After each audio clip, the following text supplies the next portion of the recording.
திமுக அதிமுக தீவிரம் காட்டும் பல்லாவரம் தொகுதி நிலவரம் என்ன, அங்கிருக்கும் மக்களோட எதிர்பார்ப்பு என்னன்னு விரிவாக பார்க்கலாம். மக்களே, உங்க தொகுதி பத்தி கொஞ்சம் தெரிஞ்சுக்கோங்க. பல்லாவரம் சட்டப்பேரவை தொகுதி செங்கல்பட்டு மாவட்டத்துல பல்லாவரம், பொழிச்சலூர், அனகாபுத்தூர், பம்மல், திரிசூலம், திருநீர்மலை, மீனம்பாக்கம் பகுதிகளை உள்ளடக்கிய தொகுதி. சென்னை விமான நிலையம் அமைஞ்சிருக்கக்கூடிய தொகுதி. தொழில் மற்றும் வர்த்தக நிறுவனங்களை அதிகம் கொண்டதா இருக்கு. தொழிலாளர்கள், வியாபாரிகள் அதிகமா வசிக்கக்கூடிய ஒரு தொகுதி.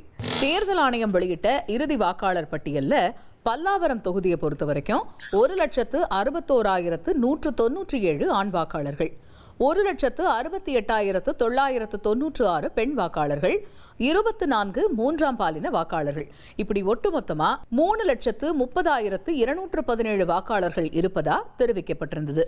2008 தொகுதி மறுசீரமைப்புல ஆலந்தூர் தொகுதியில இருந்து சில பகுதிகளை பிரிச்சு பல்லாவரம் தொகுதி உருவாக்கப்பட்டுச்சு. தொகுதியில 2011 நடந்த முதல் தேர்தலில் அதிமுக வெற்றி பெற்றது. அதுக்கு அப்புறமா 2016 தேர்தலில் தொகுதியை திமுக வசமாக்கிச்சு. 2021 தேர்தலில் திமுக சிட்டிங் எம்எல்ஏவா இருந்த கருணாநிதியே மீண்டும் போட்டியிட்டு ஜெயிச்சாரு. தேர்தலில் 1,26,427 வாக்குகளை வாங்கின கருணாநிதி வெற்றியையும் வசமாக்கினாரு. அவருக்கு எதிராக அதிமுக சார்பில் போட்டியிட்ட சிட்லப்பாக்கம் ராஜேந்திரன் 88,644 வாக்குகளை பெற்று தோற்று போனாரு. தொகுதியில நாம் தமிழர் கட்சி 21,522 வாக்குகளையும், மக்கள் நீதி மையம் 20,774 வாக்குகளையும் வாங்கி டெபாசிட்டை தக்க வச்சிருந்தது கவனம் பெற்றது. இப்ப தொகுதியை தக்க வைக்க திமுகவும் தொகுதியை கைப்பற்ற அதிமுகவும் களத்துல தீவிரம் காட்ட தொகுதியில யார் யார் போட்டியிட போறாங்க அப்படின்னு பரபரக்க தொடங்கி இருக்கு பல்லாவரம் தேர்தல் களம். தேர்தல் நெருங்கும் வேளையில பல்லாவரம் தொகுதி மக்களுடைய எதிர்பார்ப்புகள் என்னன்னு கேட்போமா?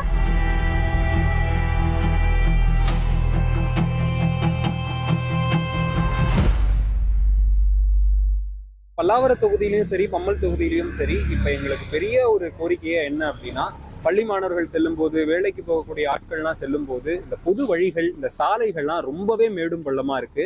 மழைக்காலங்கள்லாம் வரும்போது பள்ளத்துலலாம் தண்ணி தேங்கி இருந்தா எங்க வண்டியை கூட்டு போறதுன்னே தெரியல. அந்த அளவு இந்த சாலைகள்லாம் ரொம்ப மேடும் பள்ளமா இருக்கு. ஒரு நிதானமா பயணிகள்லாம் பயணிக்க முடியல. அதனால சாலைகளை மாற்றி அமைப்பது எங்களுடைய மிகப்பெரிய கோரிக்கையாக இருக்குது. பல்லாவரத்தில் நிறைய ஏரிகள் இருக்கின்றன. ஆனால் ஏரிகளில் அரசாங்கமோ தாம்பரம் மாநகராட்சியோ புனரமைப்பதே கிடையாது.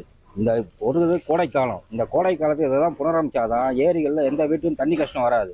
முக்கியமாக இந்த இன்னும் ஒரு மாதத்துக்குள்ளே இவங்க புனரமைக்கணும். இது பல கோடி செலவு பண்ணி அது பண்ணி தான் ஆகணும். இங்கே மெட்ரோ ட்ரெயின் மீனம்பாக்கத்தோட நின்றுடுச்சு. இது கிளாம்பாக்கம் வரல வந்தால் நல்லாயிருக்கும். இது நாங்கள் ஆட்டோவில் போனால் 400 500 கேட்குறாங்க.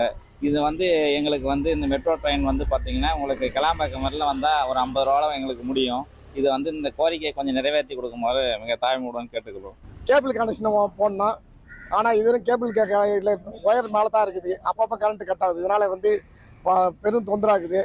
பெரிய ஒரு சீர்திருத்தம் பண்ணி அந்த கால்வாயை கட்டித்தர சொன்னால், பெரிய ஒரு சீர்திருத்தம் இப்போ தான் இறங்கிக்கிறாங்க. அதில் பல குளறுபடி நடக்குது.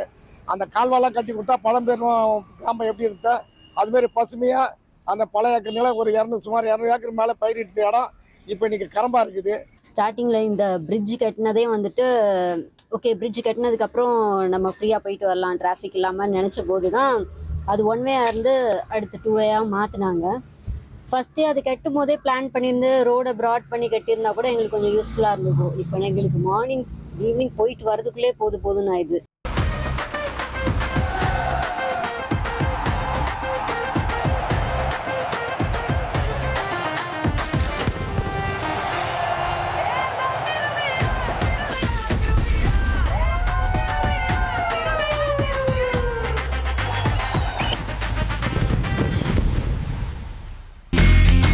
இனி செல்லும் இடமெல்லாம் செய்தி. தந்தை டிவியின் வாட்ஸ்அப் சேனலை ஃபாலோ பண்ணினா செல்ல இருக்கும் இடமெல்லாம் செய்தி. இதோ QR கோட், இப்பவே ஸ்கேன் பண்ணுங்க, ஃபாலோ பண்ணுங்க.